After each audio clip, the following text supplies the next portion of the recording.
Assalamualaikum warahmatullahi wabarakatuh. Alhamdulillah. Alhamdulillahi rabbil alamin wal akibatu lil muttaqin. Segala puji hanya pantas kita panjatkan kepada Allah Jalla Jalaluh atas semua limpahan rahmat dan nikmat yang telah Allah berikan kepada kita semua. Tidak terhitung jumlah rahmat dan nikmat yang Allah berikan kepada kita. Dan tentu saja nikmat terbesar yang Allah berikan adalah nikmat keimanan, nikmat keislaman, yang dengan hal itu kita memiliki peluang yang sangat besar untuk masuk surga Allah Subhanahu wa taala. Dan tanpa itu seseorang tidak memiliki kesempatan sedikit pun untuk bisa menapaki kakinya di surga Allah Subhanahu wa taala, walaupun dia berbakti pada orang tuanya, walaupun dia empati terhadap sesamanya, walaupun dia orang yang memiliki kesopanan dan akhlak yang mulia, tapi tanpa keimanan dan keislaman yang ada di dalam dadanya, dia tidak akan mungkin bisa mencicipi kenikmatan surga. Maka jika Allah memilih kita, menghadirkan Islam dan iman di dalam dada kita, kemudian mengenalkan dan membuat kita mencintai sunnah-sunnah Rasulnya, maka patut kita memperbanyak puja dan puji pada Allah Subhanahu wa ta'ala. Dan tidak lupa kami mengajak agar kita juga tidak bosan bersolawat kepada manusia terbaik, yakni Muhammad sallallahu alaihi wasallam. Semoga solawat serta salam juga senantiasa tercurahkan kepada keluarga beliau, anak keturunan beliau, para sahabat beliau, dan terkhusus umat beliau yang senantiasa mengikuti petunjuk dan sunnah-sunnah yang telah beliau tinggalkan, yang telah beliau wasiatkan. Thayyib, karena kita sekarang masih berada di bulan Syawal, bulan di mana seseorang berbuka setelah 1 bulan penuh berpuasa, di mana seseorang berdoa dengan harap-harap cemas semoga amal ibadah yang telah ia perjuangkan di bulan Ramadan diterima oleh Allah Subhanahu wa taala. Dan kami ucapkan taqabbalallahu minna wa minkum sholihal a'mal. Semoga Allah menerima amal ibadah kami dan antum semua dan membalasnya dengan sebaik-baiknya balasan. Thayyib, Bapak Ibu, ikhwati fillah, saudara-saudariku rahimani wa rahimakumullah. Insyaallah dalam kurun waktu 50 menit ke depan kita akan belajar bersama mengkaji ayat-ayat Allah dan hadis-hadis Nabi kita Muhammad sallallahu alaihi wasallam di bawah tema atau judul Nahkoda yang kehilangan haluan. Masya Allah, agak puitis tema kajian kita pada malam hari ini, Nahkoda yang kehilangan haluan. Bapak Ibu rahimani wa rahimakumullah, sebagaimana yang kita tahu, bukan rahasia lagi bahwa rumah tangga itu senantiasa dianalogikan dengan bahtera, dengan perahu, dengan biduk gitu. Karena kita perlu mengarungi lautan yang luas, yang mungkin ada ombak, yang mungkin bisa jadi karam atau bertahan sampai tempat tujuan. Jadi seringkali baik dalam bahasa Indonesia maupun dalam bahasa Arab, rumah tangga ini dianalogikan dengan sebuah bahtera atau kapal atau biduk atau perahu. Dan nahkoda tentu saja yang mengendarinya adalah kita para suami. Yang ngendarai nahkoda itu jenengan apa istri jenengan? Ini belum nanti sudah ngomong, wah yang nyopir bojoku ya Ustaz, ya wis wassalam, gak usah ditutup nonu kajian nih. Ya, kalau ternyata sing nyopir bojo sampean ya wis wassalamualaikum warahmatullahi wabarakatuh, gak usah ditutup nonu kajian nih wis. Tutup aja gitu ya. Kajian umahat ya ngono, gak usah kajian ya, gak usah kajian umum gitu ya. Ya. Jadi nahkoda yang kehilangan haluan ya. Kita ini para suami diibaratkan nahkoda yang mengendarai sebuah bahtera yang diisi di dalamnya adalah istri dan anak-anak kita. Ya. Toyib, akan kita pelajari nanti ya, tentu saja dari sudut pandang syariat. Ya, dari sudut pandang syariat. Karena kalau kita mencari penjelasan dari berbagai macam sisi akan kita dapati banyak perbedaan. Ya, akan kita dapati banyak perbedaan, tapi kita berbicara ya dengan kacamata syariat.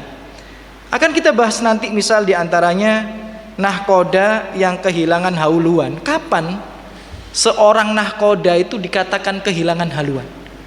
Kapan seorang suami dalam kacamata syariat itu dikatakan Anda adalah seorang suami yang telah kehilangan haluan, yang telah kehilangan arah dalam mengendarai bahtera rumah tangga Anda? Kapan itu dikatakan? Ya, kapan seseorang divonis itu sebagai seorang suami? Kemudian, adakah di dalam syariat ancaman bagi kita para suami yang telah kehilangan arah, yang telah kehilangan haluan dalam mengarungi bahtera rumah tangga kita? Nah, itu akan kita bahas nanti. Dan bagaimana kiat agar kita sebagai nahkoda ya bisa mengarungi bahtera rumah tangga itu dengan sebaik-baiknya. Insya Allah semoga Allah berikan taufik dan kemudahan dalam pembahasan kali ini. Taib, ya Bapak Ibu, ikhwati fillah, saudara-saudariku rahimani wa rahimakumullah. Ya, nahkoda yang kehilangan haluan, suami yang kehilangan arah dalam mengendarai bahtera rumah tangganya. Kapan seseorang itu dikatakan sedemikian? Ya, Bapak Ibu, ada beberapa keadaan di mana saya dan Anda sebagai seorang suami bisa dikatakan Anda suami yang telah kehilangan arah dalam mengarungi bahtera rumah tangga. Ada beberapa keadaan. Ya, ada beberapa keadaan. Ya. Misal, ya, keadaan yang pertama, seseorang itu bisa dikatakan kehilangan arah ya sebagai nahkoda dalam mengarungi bahtera rumah tangganya adalah ketika seorang suami itu ya dayus. Apa Bapak Ibu? Ketika seorang suami itu dayus. Ya, ini istilah syariat. Ini istilah syariat ya. Bahkan kalau kita membahas hadis tentang dayus langsung ada ancamannya. Ya, langsung ada ancamannya. Langsung ada ancamannya. Dayus itu apa sih Bapak Ibu?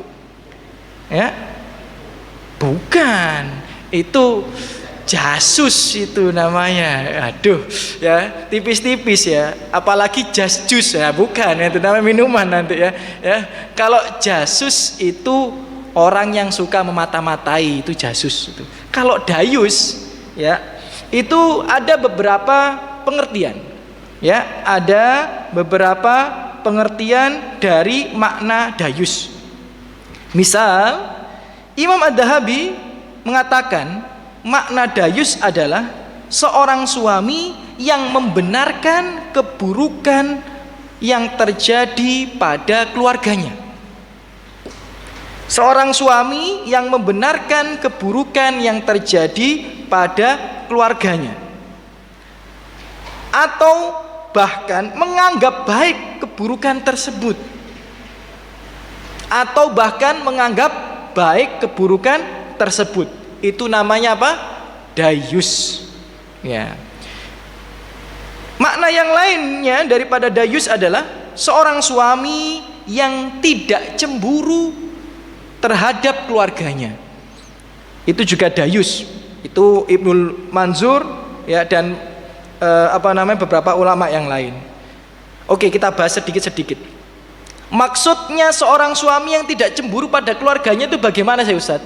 Misal seorang suami yang memiliki istri atau memiliki anak perempuan, Kemudian istrinya bermesra-mesraan dengan laki-laki yang lain. Istrinya telepon-teleponan dengan laki-laki yang lain tanpa ada udzur syar'i, tanpa ada kepentingan. Ya cuma bagaimana kabarnya? Aduh, ini maksudnya apa ini?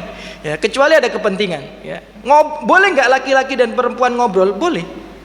Rasul itu ngobrol dengan perempuan juga yang bukan mahramnya, nggak masalah. Ya dan itu hadisnya jelas. Aisyah itu juga ngobrol dengan laki-laki yang bukan mahramnya, nggak apa-apa. Tapi bukan obrolan-obrolan yang sifatnya intens. Tanya kabarnya, sudah makan apa belum, gitu. Nah, ini repot ini. Ya, ya. Ini repot ini, ya. Kamu malam minggu pergi kemana? Nah ini repot ini, ya. Repot ini. Nah jadi kalau ada istri bermesraan dengan laki-laki yang bukan mahram, atau anak perempuan Anda, anak perempuan saya, anak perempuan kita bermesraan dengan laki-laki yang bukan mahram, kita nggak ada cemburunya sama sekali. Istri kita digoda dengan banyak orang malah bangga, wah istriku cantik berarti nih. Banyak nggak laki-laki yang seperti itu? Banyak. Malah seneng istrinya dipamerin di depan orang, pakai pakaian yang terbuka, ya pakai parfum yang orang 3 meter 4 meter dari tempatnya itu sudah kecium. Anaknya ya dikejar laki-laki banyak malah seneng. Anaknya diapelin laki-laki banyak tambah seneng. Anak perempuannya diapelin laki-laki banyak tambah seneng. Nah ini namanya laki-laki yang dayus, suami atau ayah yang dayus. Itu pengertian dari Ibnu Manzur dan ulama yang lainnya. Sedangkan kalau pengertian dari Imam Ad-Dhahabi itu lebih luas. Lebih luas ya, bukan hanya masalah cemburu saja, bukan hanya masalah hubungan istri atau anak perempuan kita dengan laki-laki, tapi lebih luas, yakni membenarkan keburukan yang ada pada keluarganya atau malah menganggap baik keburukan itu. Ya itu tadi contohnya, misal istrinya joget-joget di media sosial, istrinya joget-joget di media sosial, sudah nggak dinasehati malah nganggep itu baik. Nah ini namanya suami yang dayus, ya suami yang dayus. Istrinya membuka aurat, sudah nggak dinasehati malah dibelikan pakaian yang auratnya terbuka, itu namanya dayus. Ya suami yang memfasilitasi istrinya jalan-jalan keluar kota, happy dengan temannya, nggak jelas nginep di mana, acaranya seperti apa. Nah ini namanya dayus juga, nggak ditemenin, ya nggak ada udzur syar'i, nggak ada kepentingan urgent. Ya suami yang ngelihat istri dan anak-anaknya secara umum, ya bukan hanya anak perempuan, anak-anaknya bermaksiat, anaknya ngerokok, anaknya mendem, misal anaknya minum minuman keras, anaknya pacaran, ya bermaksiat, kemudian dia biasa aja malah dibangga-banggakan, wah anakku SMP ngerokok, 1 hari 1 cepet, wah ini bahaya ini, ya malah bangga gitu, malah di video gitu ya. Naudzubillah min dzalik. Ya intinya kalau pengertian dayus secara lebih luas itu yang disampaikan oleh Imam Dhahabi dan Imam Al-Qari dan Imam At-Tibi, yakni seorang kepala rumah tangga yang membenarkan keburukan yang terjadi pada keluarganya, atau bahkan dia menganggap baik keburukan tersebut, ya menganggap baik keburukan tersebut, itu namanya dayus. Nah seorang suami atau kepala rumah tangga yang dayus itu adalah seorang kepala rumah tangga yang sedang kehilangan arah, yang sedang kehilangan haluan. Asal kita tahu, Bapak Ibu rahimani wa rahimakumullah, ya asal kita tahu, Bapak Ibu rahimani wa rahimakumullah, ya ada hadis yang menjelaskan Bapak Ibu bahwa kita sebagai seorang suami itu akan diminta pertanggungjawaban di hari kiamat akan keluarga kita. Rasulullah SAW bersabda dalam sebuah hadis yang sahih, ya kullukum ra'in wa kullukum mas'ulun an ra'iyatihi. Setiap kalian itu adalah pemimpin dan setiap kalian itu akan diminta pertanggungjawaban atas apa yang kalian pimpin. Dimulai dari seorang imam, kata Rasulullah, kan diminta pertanggungjawaban atas rakyatnya, dan mereka akan ditanyakan hal itu. Kemudian warrojul, kata Rasulullah SAW, hadis sahih ini ya, riwayat Bukhari atau Muslim, warrojul mas'ulun an ahli baitih, dan seorang suami itu akan warrojul ro'in ala ahli baitih, dan seorang suami itu adalah pemimpin atas keluarganya, wa mas'ulun anhu, dan dia pasti akan ditanya terkait hal itu. Jadi Bapak Ibu, nanti di pengadilan Allah tidak mungkin kita bisa melewati pengadilan Allah sebelum kita ditanya tentang istri kita, sebelum kita ditanya tentang anak-anak kita, sebelum kita ditanya tentang saudara kita. Tapi yang lebih utama adalah keluarga kita, yakni istri dan anak-anak kita. Ya, pasti itu. Wal mar'ah, dan seorang istri mas'ulah an baiti zaujiha wa waladihi, dan seorang istri itu ya ro'in ya ala baiti ahliha, baiti zaujiha wa waladiha. Seorang istri itu pemimpin bagi rumah yang disediakan oleh suaminya. Rumah yang disediakan nggak harus beli loh ya.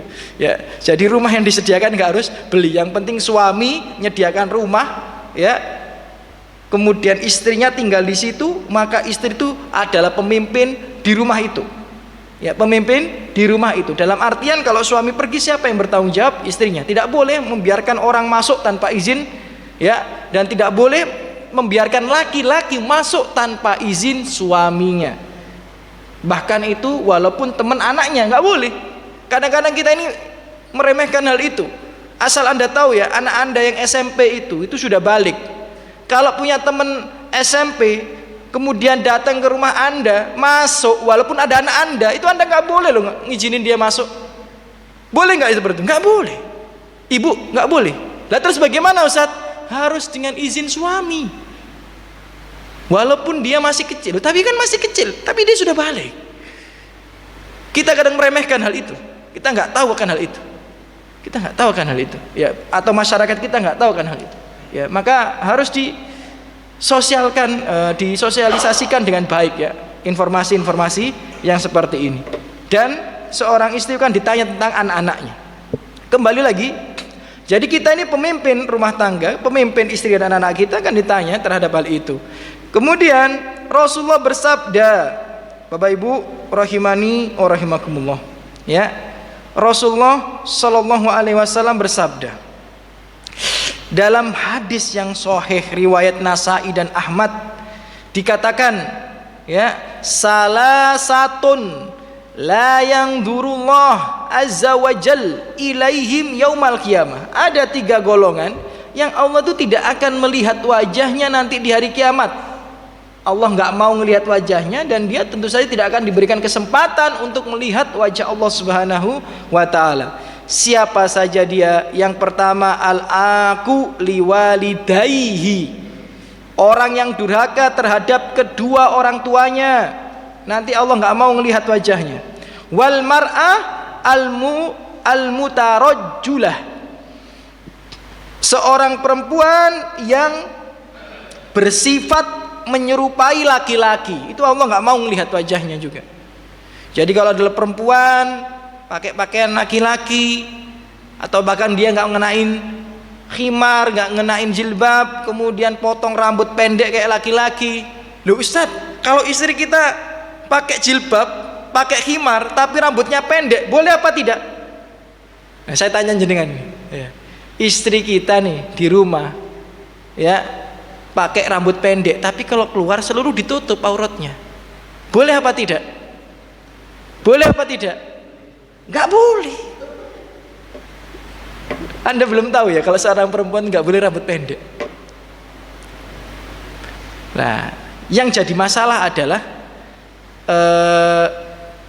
pendek itu sifatnya relatif atau tidak. Kan bagi sebagian orang segini tuh udah pendek, bagi sebagian orang lain enggak, segini itu panjang. Nah, ini yang jadi masalah ya. Jadi tolak ukur atau bagaimana cara mengukur seseorang itu berambut pendek atau tidak bagi seorang wanita. Hukum asal wanita berambut pendek itu nggak boleh, karena itu termasuk kategori menyerupai laki-laki. Cuma ulama berbeda pendapat kapan seorang perempuan dihukumi pendek. Nah, sebagai gambaran aja, sebagai gambaran, perempuan itu dikatakan rambutnya pendek kalau sudah menyerupai rambut laki-laki. Nah, antum pernah nonton film kolosal zaman dulu? Ya, zaman peperangan, zaman filmnya Nabi Musa misalnya, antum pernah lihat di televisi dan sebagainya atau di YouTube, bagaimana rambutnya mereka? Bagaimana rambutnya mereka? Rata-rata yang laki-laki panjang sepanjang pundak. Jadi zaman dulu wanita itu kalau rambutnya udah sepundak itu udah katakan pendek. Zaman dulu ya. Apakah pertanyaannya hukum itu bisa bergeser? Bisa. Ya, apakah hukum itu bisa bergeser? Bisa. Ya, jadi hukum itu memang bisa bergeser. Al-adah muhakamah. Ya, adat itu muhakamah. Termasuk kerelatifan ukuran pendek bagi seorang wanita. Ya, jadi kalau misal di suatu tempat sekarang zaman ini perempuan berambut sebahu itu dikatakan sudah panjang, maka dia tidak termasuk kategori menyerupai laki-laki. Nah, jadi ada hukum dalam syariat itu yang bisa bergeser, karena tidak semua hukum itu ya tolak ukurnya hadis, tolak ukurnya Al-Quran. Kadang hukum itu adalah tolak ukurnya urf atau adat istiadat setempat. Contoh misal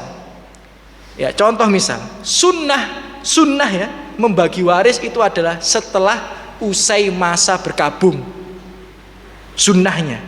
Pertanyaannya, masa berkabung di suatu daerah dengan daerah yang lain itu berbeda-beda. Ya, jadi bisa jadi di sini 1 pekan, bisa jadi di tempat yang lain 1 bulan. Nah, ini makanya al-adah muhakamah. Ya, jadi adat itu bisa dijadikan istinbat dalam penghukuman suatu dalil, suatu masalah. Ya, mohon maaf ya, suatu masalah. Nah, kembali lagi, Bapak Ibu rahimakumullah, karena bukan itu maksudnya. Ya, karena yang terakhir ini, ya, dayus, dan laki-laki yang dayus itu Allah nggak mau melihat wajah dia di hari kiamat. Jadi dari hadis ini aja sudah kita tahu ancamannya. Anda itu kalau nggak cemburu sama istri Anda, ya, ketika dekat dengan laki-laki lain, Anda kalau tidak cemburu dengan anak perempuan Anda, kalau dia dekat dengan laki-laki lain yang bukan mahramnya, berkholwat, bermesra-mesraan, maka Anda masuk kategori dayus. Dan ancamannya bukan saya yang ngancam loh ya Bapak Ibu. Ya, jangan Ustadz kok ekstrim banget ya. Lah wong saya cuma nyampein hadis ini. Ya, ancaman ini ya keluar dari lisan manusia terbaik, manusia yang paling mulia, ini Rasulullah Shallallahu Alaihi Wasallam. Ya, adalah Allah enggan untuk melihat wajahnya di hari kiamat. Wah, berat Ustadz. Loh, sik. Ada hadis yang lain lebih berat lagi. Ya. Ya, masih ada hadis yang lainnya lebih berat lagi. Ya. Hadis yang lainnya ini diriwayatkan oleh Imam Ahmad dan dikatakan sahih oleh beberapa ulama hadis.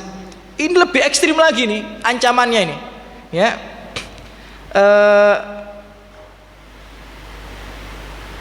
Abdullah bin Umar pernah bercerita padaku bahwa Rasulullah Shallallahu Alaihi Wasallam pernah bersabda, salasatun qad harramallahu alaihim al jannah. Ini lebih ekstrim lagi. Ada 3 golongan yang akan Allah haramkan baginya surga. Ayo, ini lebih ekstrim lagi ini. Haram baginya surga loh ini. Haram baginya surga loh ini. Ya, apa itu? Mudminul khomer, pecandu khomer. Kapan seseorang dikatakan sebagai pecandu khomer? Nah, ini unik ini. Antum kalau ambil hadis yang lainnya, seseorang itu bisa dikatakan pecandu khomer kalau dia sampai pada titik ini. Dalam sebuah hadis dikatakan, man syaribal khomro, siapa yang meminum khomer, narkoba, minuman keras, ganja dan sebagainya, konsumsi itu, sabu dan sebagainya, la tuqbal sholatuhu arba'ina lailah, tidak diterima sholatnya 40 malam. Kemudian kalau dia sudah bertobat akan diterima sholatnya. Kemudian ketika dia mengulangi lagi tidak diterima 40 malam lagi. Hadisnya seperti itu, riwayat Nasai. Kemudian kalau dia mengulangi lagi tidak diterima lagi 40 malam lagi, sampai 4 kali. Ketika dia sudah sampai 4 kali, kata Rasulullah, dia termasuk mudmin al-khomer, orang yang candu terhadap khomer. Jadi Anda, kita, saya, kalau ngincipi 1 kali, ini dosa besar apa enggak? Dosa besar ini. Tapi belum kategori apa istilahnya? Pecandu khomer. Ya, orang yang konsumsi khomer dosa besar. Wong 40 malam sholatnya nggak diterima, dosa besar. Cuma belum masuk kategori pecandu. 2 kali belum masuk kategori pecandu. 3 kali belum masuk kategori pecandu. 4 kali baru masuk kategori pecandu khamar. Ya, jadi hati-hati ya. Yang dulu pernah minum khamar 4 kali ya, yang dulu pernah minum khamar 4 kali, hati-hati ya, hati-hati. Saya kan 1 tahun yang lalu ini patah tulang ya, patah tulang itu ya, dioperasi, yang operasi dokter Latif itu. Nah, kemudian saya minum obat penghilang rasa sakit, kok malah sakit. Sakit apanya? Asam lambung, nggak kuat asam lambung saya ya, dan nggak terlalu hilang efeknya gitu. Kemudian saya dikasih resep obat pengganti. Nah, kalau gitu pakai yang ini ya. Loh, bener hilang. Dan di lambung saya nyaman. Tapi ketika saya belajar, nggak bisa fokus. Jadi saya belajar ngafal, nggak bisa fokus. Nggak fokus aku ya. Nggak fokus ya. Nah, baru saya googling, ini obat apa ini? Kok saben ngombe nggak fokus. Ternyata masuk kategori narkotika. Loh, masuk kategori narkotika. Nah, akhirnya mboten kula ombe.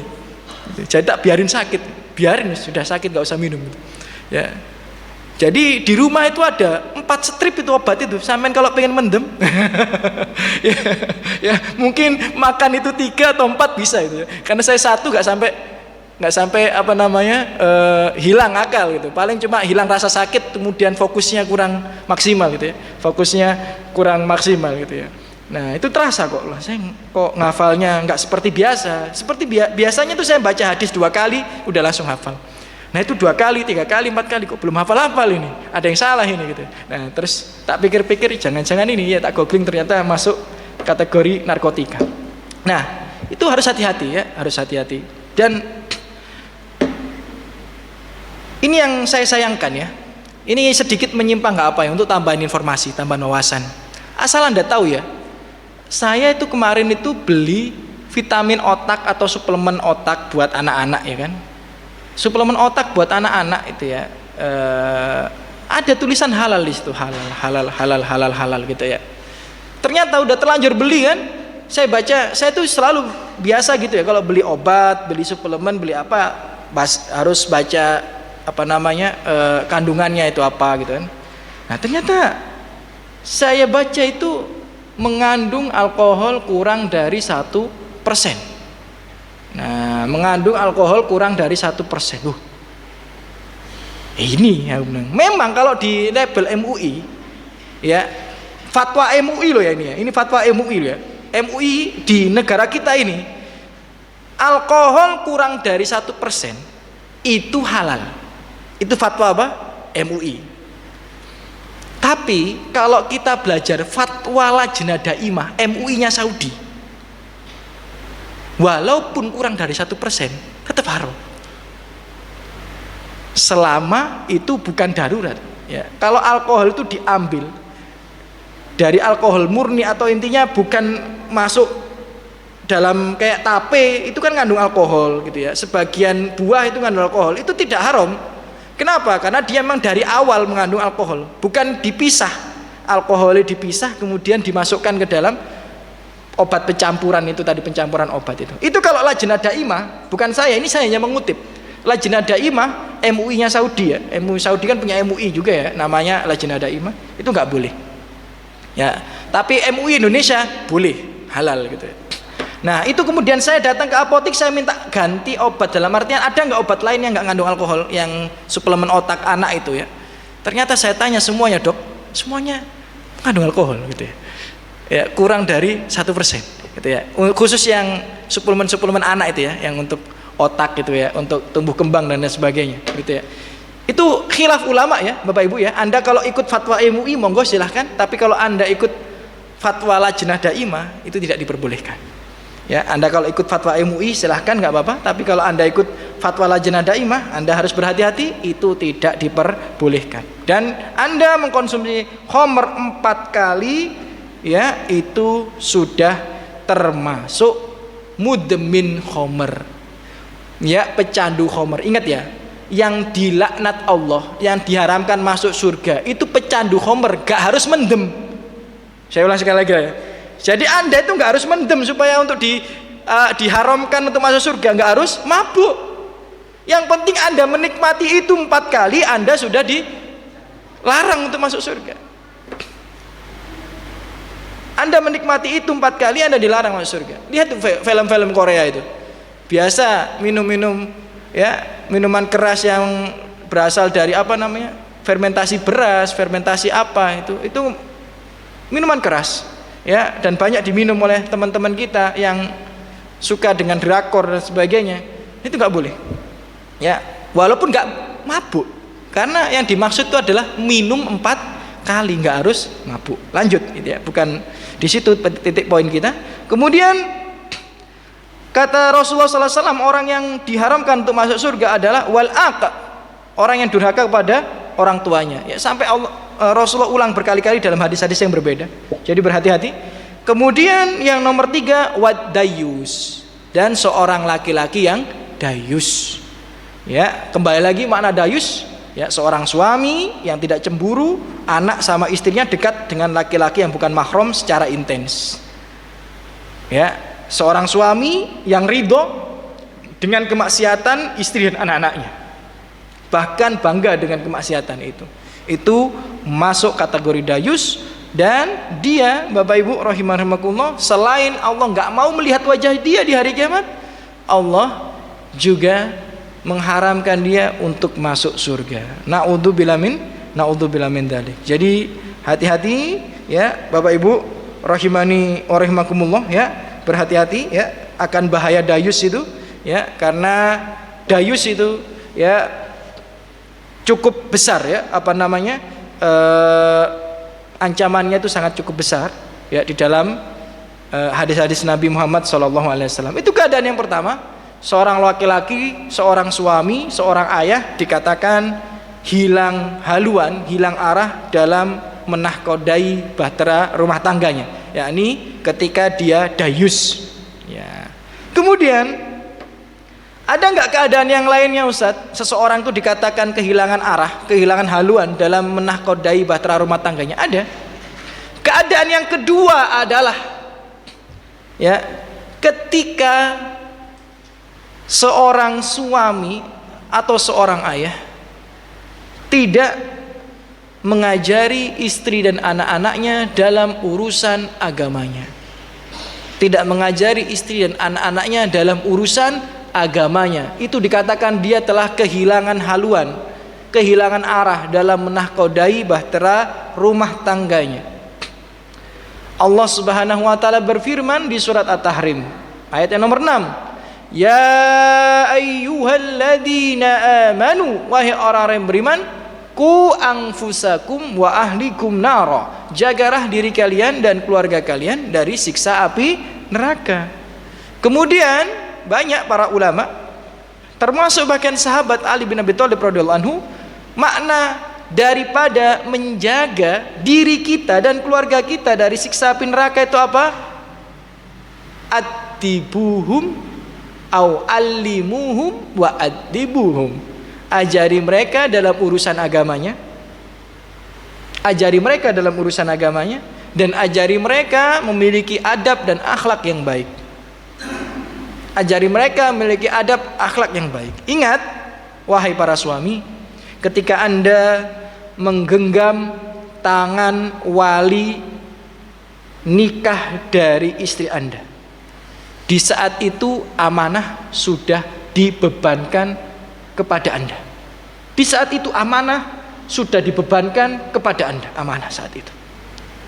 Maka saat itu pula Anda punya kewajiban menjaga dia dan juga anak-anaknya, anak-anak Anda dari siksa api neraka. Dengan cara apa?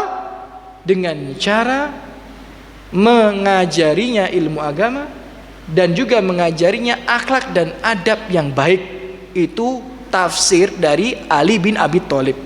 Jadi ketika Anda tidak mengajari istri dan anak-anak Anda urusan agama, dan Anda tidak mengajari atau membiarkan istri dan anak-anak Anda punya adab dan akhlak yang buruk, tidak ada ajari adab dan akhlak yang baik, Anda sedang melewatkan, melalaikan sebuah kewajiban dari Allah Subhanahu wa taala. Ya, Anda sedang melalaikan, ya, melewatkan sebuah kewajiban dari Allah Subhanahu wa taala. Dan itu dosa. Dosa. Ya. Jadi sering saya sampaikan, ya, Bapak Ibu rahimakumullah, salah satu dosa yang kita tidak berbuat tapi kita ikut bertanggung jawab adalah dosa istri dan anak-anak kita apabila kita tidak menasehati dan mengajari mereka. Jadi istri kita bermaksiat, anak kita bermaksiat, nggak pernah kita nasehati, kita biarkan saja, kita nggak ikut berdosa, kita nggak ikut melakukan dosa tersebut tapi ikut menanggung dosa itu. Ya, kita tidak melakukan dosa tersebut tapi ikut menanggung dosa itu. Ini berbahaya, hati-hati. Ya, hati-hati. Anda itu tidak akan mungkin selamat. Ya, Anda tidak mungkin selamat di akhirat sebelum Anda benar dalam menahkodai bahtera rumah tangga Anda, khususnya istri dan anak-anak Anda. Ya, maka ibu bantulah suami ibu untuk bisa menahkodai bahtera rumah tangga itu dengan baik. Misal, ya, sering saya kasih contoh di sini. Ya, misal Bapak Ibu rahimakumullah, seorang wanita itu ketika sholat, seorang suami itu harusnya memastikan sholat istrinya itu benar, syarat-syaratnya benar, rukun-rukunnya benar, wajib-wajibnya benar. Ketika seorang istri tidak tahu syarat-syarat sholat, tidak tahu rukun-rukun sholat, tidak tahu wajib-wajib sholat, dia dosa apa tidak? Dosa. Dan kita sebagai seorang suami ikutan dosa kalau nggak pernah ngajari hal itu. Siapa lagi yang dosa? Orang tuanya juga dosa. Kenapa dia sampai gede nggak pernah diajari sama orang tuanya? Ya. Dan mohon maaf, ketika saya ngajari syarat-syarat sah sholat, rukun-rukun sholat, wajib-wajib sholat, ternyata banyak umahat yang masih kurang tahu akan hal itu. Masih kurang tahu akan hal itu. Contoh misal, saya kasih contoh. Syarat sah sholat itu suci dari hadas dan suci dari najis. Syarat sah sholat itu suci dari hadas dan suci dari hadis. Masalahnya Bapak Ibu rahimani wa rahimakumullah, banyak ibu-ibu di rumah ketika anaknya pipis, ya, yang kecil itu ya, pipis ngompol sama dia langsung dipel aja rumahnya. Nah, itu najis semua. Dia salah, Anda juga salah sebagai seorang suami.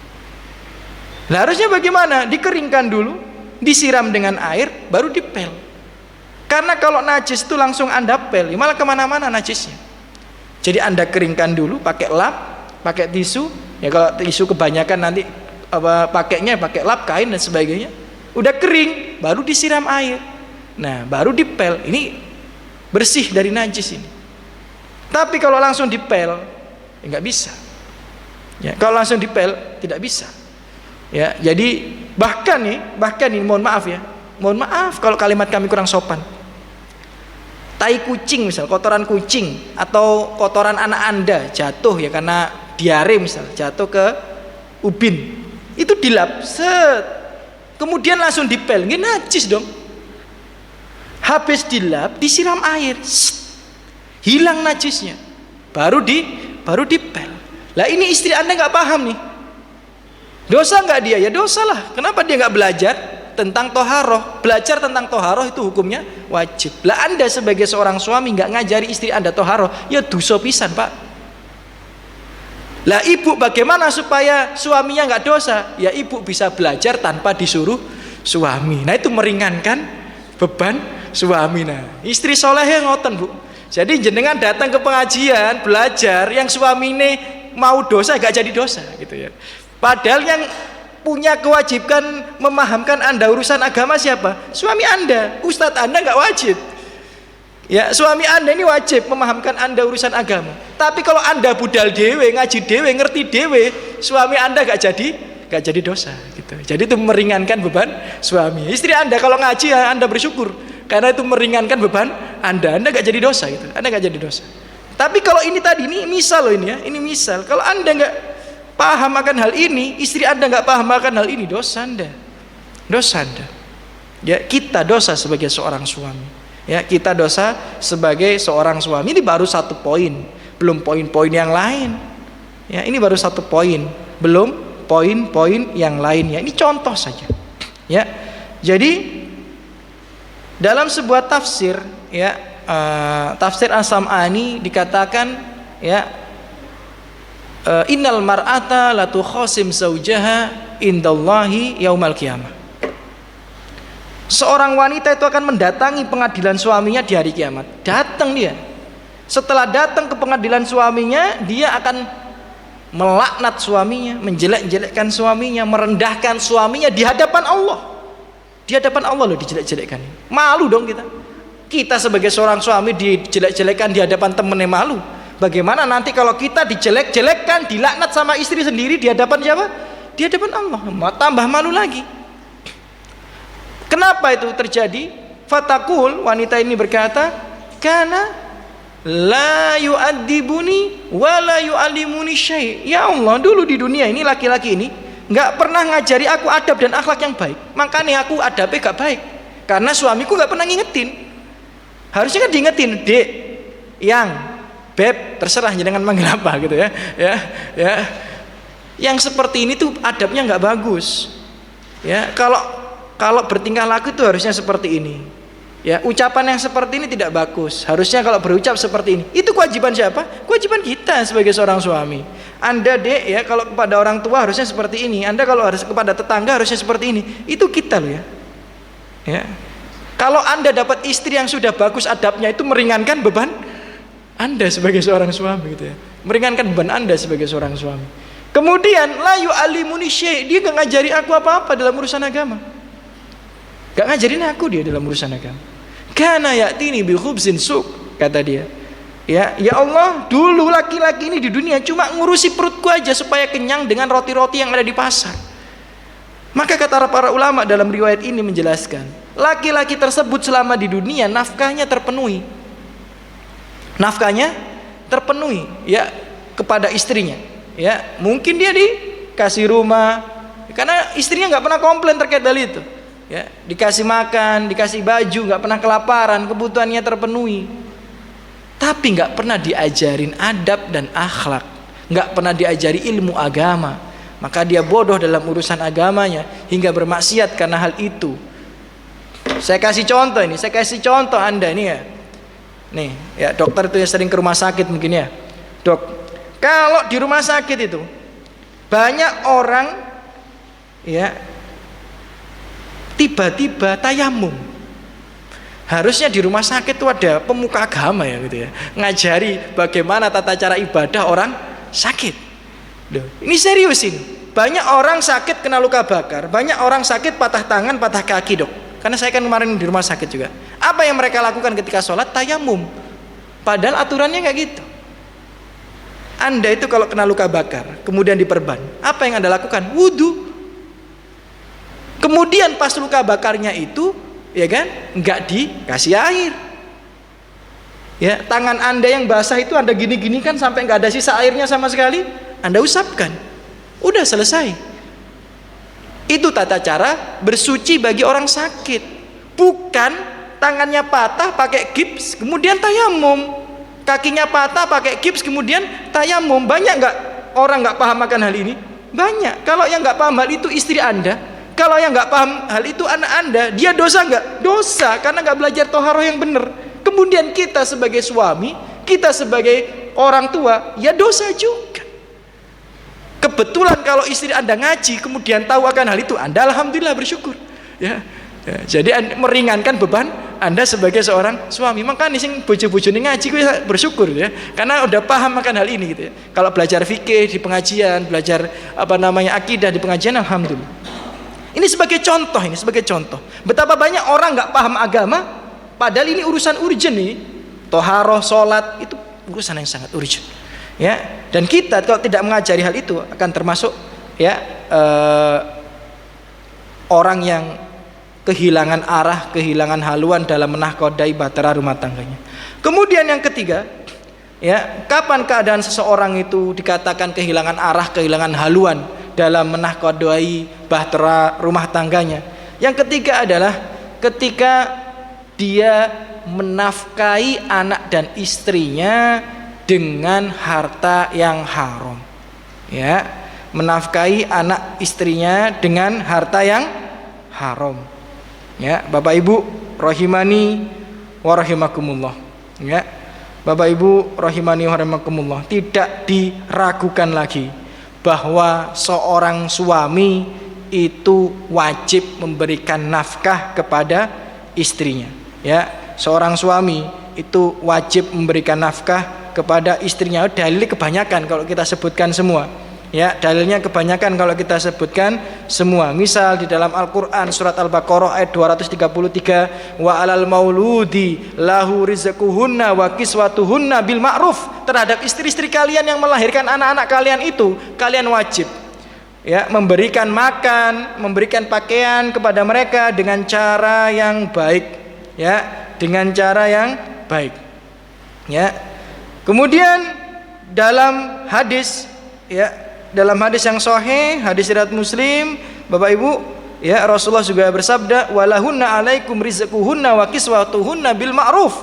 Dan sesungguhnya mereka itu, istri-istri kalian itu, ya, punya hak atas kalian terhadap rezeki dan juga terhadap pakaian-pakaian, ya, terhadap kalian itu dengan cara yang ma'ruf. Nah, sekarang kita bertanya, Ustadz, nafkah suami kepada istri itu apa sih, Ustadz? Jadi gini, Bapak Ibu. Dulu ya. Tapi kan seperti saya bilang ya, kadang itu hukum fikih itu bergeser sesuai dengan keadaan zaman. Tapi nggak semua. Kalau yang ibadah nggak bergeser. Yang bergeser kadang-kadang itu dalam kaitan muamalah itu bergeser. Ya. Contoh dalam fikih-fikih yang kitab-kitab klasik akan kita dapati kewajiban suami terhadap istrinya itu sebenarnya cuma 3: tempat tinggal, pakaian, kemudian apa? Makanan. Asli 3 tok ini. Kalau kita lihat kitab-kitab fikih yang terdahulu. Cuma kan zaman ini bergeser, kebutuhan juga bergeser. Maka dikiaskan pakaian, rumah, makanan itu adalah kebutuhan pokok, kebutuhan primer. Maka dikiaskan zaman sekarang, ya, kebutuhan primer yang diperlukan oleh istri Anda, maka itu wajib bagi Anda untuk memenuhinya.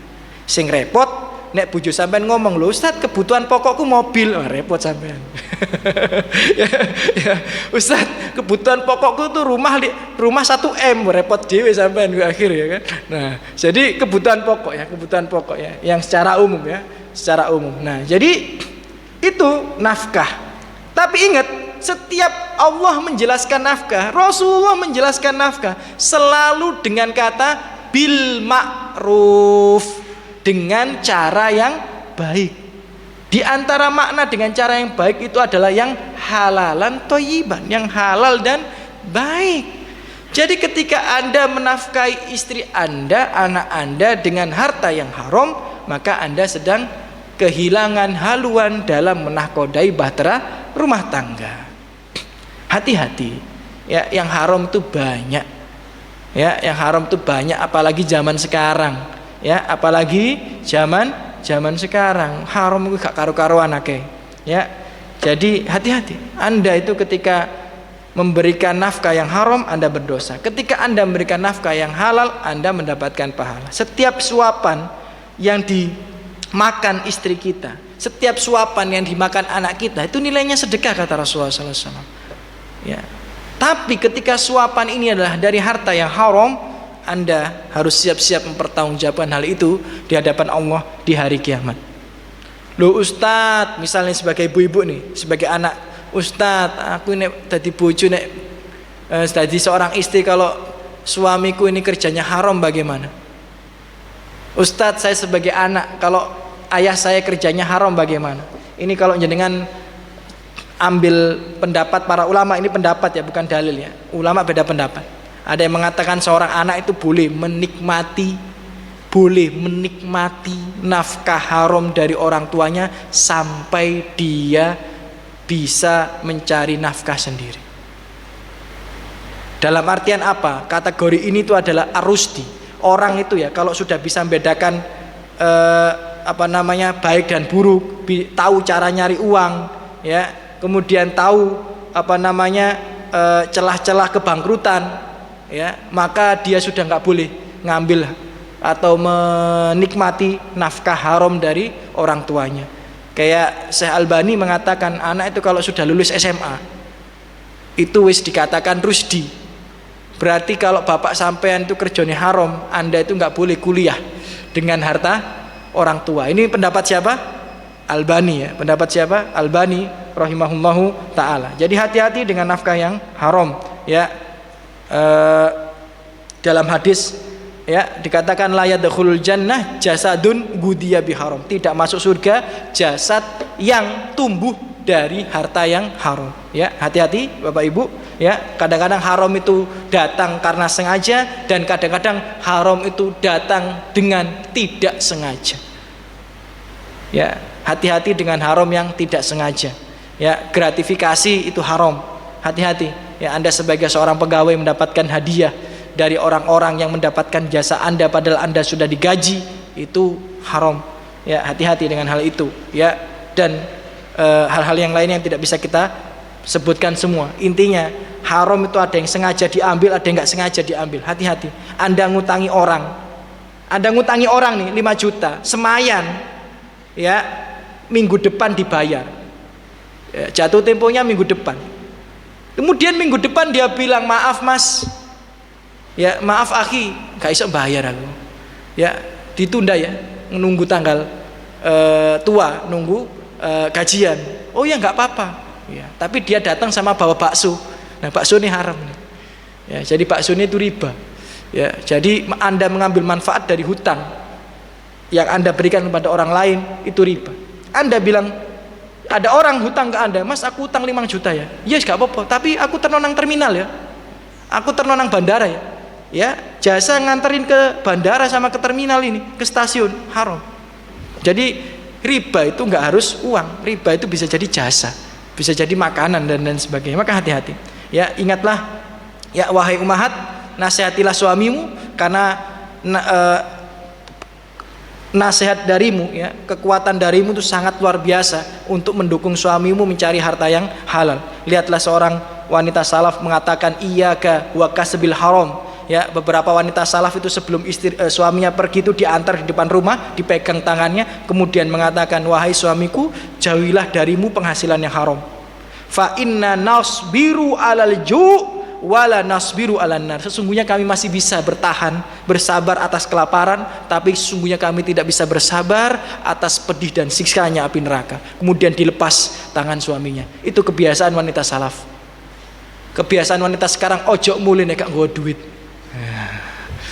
Ya. Jangan pulang kalau nggak bawa uang gitu ya. Kalau orang wanita salaf itu ya jangan pulang dengan harta yang haram, karena kita bisa bersabar atas kelaparan, nggak bisa bersabar dengan siksanya api neraka ya. Istri-istri sekarang ojo mulai nih nggak duit mas gitu ya. Makanya Bang Toyib itu bisa 3 tahun nggak pulang ya, 3 kali lebaran, 3 kali puasa. Mungkin gara-gara nggak salah Bang Toyib juga, mungkin gara-gara istrinya Bang Toyib nggak oleh mulai nek nggak bawa duit akeh ya kan. Kadang-kadang kita hanya melihat dari satu sisi, nggak melihat dari sisi yang lainnya gitu ya, nggak melihat dari sisi yang lainnya. Jadi itu ya. Dan yang terakhir, yang nomor 4, kapan seorang suami, seorang kepala rumah tangga dikatakan kehilangan arah, kehilangan haluan dalam menakodai bahtera rumah tangganya adalah ketika tujuan dan prioritas utama rumah tangga mereka adalah kebahagiaan dunia saja ya. Jadi rumah tangga itu kalau ya tujuannya, skala prioritasnya itu cuma dunia. Dia tuh dikatakan ya sebagai ya kepala rumah tangga, suami, ayah yang kehilangan haluan dalam menahkodai ya bahtera rumah tangganya ya. Karena di dalam Al-Qur'an berulang-ulang kali siapa saja yang cuma nyari dunia dan dunia akan diancam oleh Allah Subhanahu wa taala kebangkrutan nanti di hari kiamat ya, di hari kiamat ya. Misal kata Rasulullah sallallahu alaihi wasallam dalam hadis riwayat Tirmidzi, mali wa malid dunya, apalah gerangan aku dan dunia ini, apa hubunganku dengan dunia ini, kata Rasulullah sallallahu alaihi wasallam. Ma'ana fid dunya illa karaqibin, aku di dunia ini tidaklah seperti ya perumpamaan analogi orang yang mengendarai ya suatu tunggangan istadolla tahta syajaratin, kemudian berteduh di bawah pohon yang rindang. Itulah dunia. Kita ini sedang berteduh di bawah pohon yang rindang, itu dunia kita. Dan itu bukan tujuan kita. Summa roha wa taroka, kita hanya beristirahat sebentar di pohon yang rindang itu, yang teduh itu, kemudian melanjutkan perjalanan. Ya, kemudian melanjutkan perjalanan. Maka janganlah jadikan dunia ini tujuan ya, yang seandainya ya kesibukan dunia ini melalaikan kita daripada akhirat. Ya, melalaikan kita daripada akhirat. Naudzubillah min dzalik. Boleh sukses dunia itu boleh. Wong kita ini doanya Rabbana atina fid dunya hasanah wa fil akhirati hasanah. Benar itu. Ya, waqina adzabannar. Kita minta kebahagiaan dunia, kita minta kebahagiaan akhirat, itu benar. Tapi kalau dunia kita membuat kita lalai terhadap akhirat, itu salah. Dunia membuat kita sholatnya berantakan, dunia membuat kita tidak mempedulikan yang halal dan yang haram, dunia membuat kita lalai terhadap tarbiyah istri dan anak-anak kita, dunia membuat kita durhaka pada orang tua, dunia membuat kita bermusuhan terhadap sesama, maka kita telah lalai dan kita terancam dengan ancaman Allah Subhanahu wa taala ya. Alhaakumut takasur hatta zurtumul maqabir. Lihatlah, banyak orang itu tertipu ya, mengumpulkan dunia sampai dia mati dan mendapatkan siksa dari Allah Subhanahu wa taala karena dia lalai terhadap akhiratnya. Dia lupa bahwa tujuan sesungguhnya adalah di akhirat. Bahagia kita di dunia ini bersama istri dan anak kita akan sirna ya. Tanpa ketakwaan kita akan bermusuhan dengan istri dan anak kita di akhirat. Allah berfirman, al-akhillau yauma idin ba'duhum li ba'din aduun ilal muttaqin, di surat Az-Zukhruf ayat 67 ya. Orang yang saling mencintai di dunia, suami terhadap istrinya, istri terhadap suaminya, orang tua terhadap anaknya, mereka saling mencintai dengan cinta yang besar di dunia. Sebesar apapun cinta mereka, kata Allah, mereka akan saling bermusuhan di akhirat. Mereka akan saling melaknat satu sama lain di akhirat. Illal muttaqin, kecuali orang yang bertakwa. Jika Anda ingin terus bahagia dengan istri Anda, dengan suami Anda, dengan anak-anak Anda sampai di akhirat, maka pastikan kebahagiaan kita di dunia ini dilandasi dengan ketakwaan. Tanpa itu sia-sia. Maka ya, jadikanlah orientasi kita yang paling utama adalah akhirat. Ya, dunia kita boleh mencarinya, tapi jangan sampai terperdaya sampai kita melalaikan akhirat. Aku lu lihat, mungkin itu 4 hal ya yang dikatakan seorang itu ya hilang arah, hilang haluan dalam menahkodai bahtera rumah tangganya. Apabila ada salah kata, sikap dan sebagainya, itu kurang dari saya pribadi, lebihnya dari taufik Allah Subhanahu wa taala. Kita tutup dengan doa. Alhamdulillah wassalatu wassalamu ala Rasulillah. Semoga yang hadir di sini Allah balas dengan sebaik-baiknya balasan, diangkat derajatnya, diampuni dosa-dosanya, dilimpahkan rahmat dan rezekinya, dan semoga yang hadir di sini Allah angkat masalah musibah penyakit yang menimpa dirinya pun keluarganya. Allah berikan taufik dimudahkan dalam ketaatan, Allah berikan hidayah terus berada di atas kebenaran, dan Allah tutup akhir hayat kita dengan husnul khotimah dan dikumpulkan di surga Allah Subhanahu wa taala. Amin ya rabbal alamin. Kita tutup dengan doa kafaratul majelis. Subhanakallahumma bihamdika asyhadu an la ilaha illa anta astaghfiruka wa atubu ilaik. Assalamualaikum warahmatullahi wabarakatuh.